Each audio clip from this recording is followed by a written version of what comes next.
Hi, this is Art Cook of Arthur Cook Management Consulting.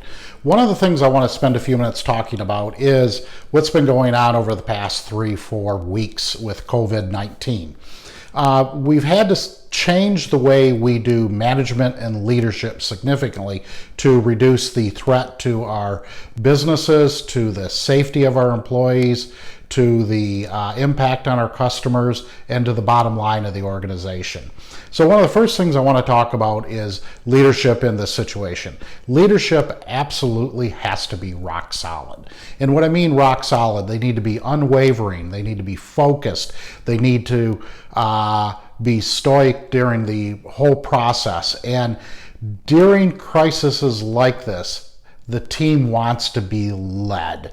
Once they feel that they're being led and they're being guided in the direction that they need to go, the team will open up because they're scared, they're frightened of what's happening, they're frightened for their family, they're frightened for their own personal health, and they're frightened for their livelihood. The second thing that needs to go on, you need to look at some short-term initiatives that need to be set up. I recommend a triage team like you will have in the emergency room. What you want to do within your triage team, you want to set up the team of who they are. You want to look at what you're trying to solve. You might have multiple triage teams. There might be a triage team for employee safety. There might be a triage team to make sure the customer's needs are satisfied. There might be a triage team to make sure that your cash flow is still there. So you won't have one, you'll probably have multiple.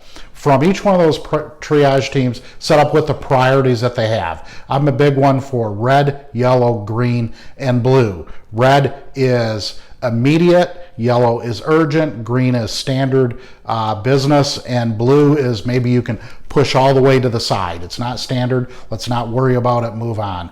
Then outline what the attributes are that you're trying to solve for. I'm a supply chain person, so I always think from that standpoint. If I have risk to the supply chain and there's an issue in a country from economic, from political, I want to look at what material it's impact, what customers are impacted, what raw material, and get that lined up. Then select the team members for each one of these teams. All right?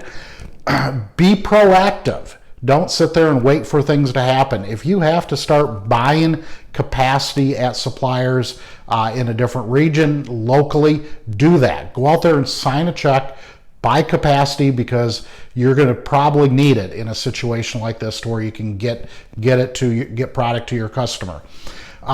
Think outside the box. One of the things that it's not associated with supply chain per se and what I do, but one of the restaurants I go to locally set up a 5-star pickup.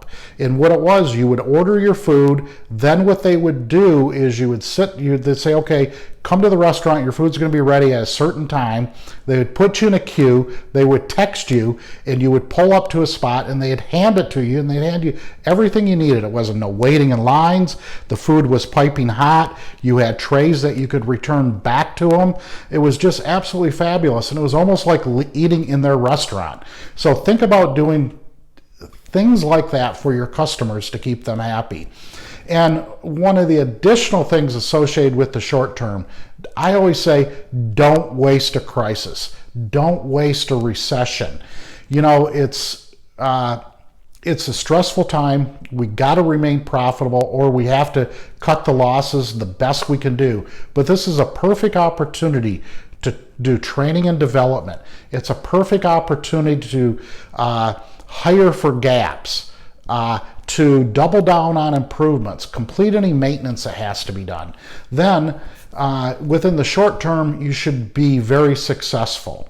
Now, stepping back and thinking about this from the long term, you got to ask yourself, how are we in this situation? I'm a big one about using a Toyota manufacturing system, doing lean manufacturing.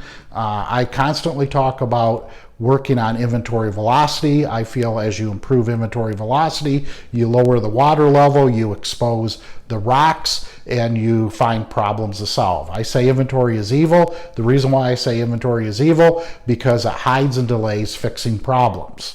So from the standpoint of a long-term plan of attack. We can't let ourselves get into situations like this. It's okay to have operations internationally. We need to have operations internationally because we have customers international.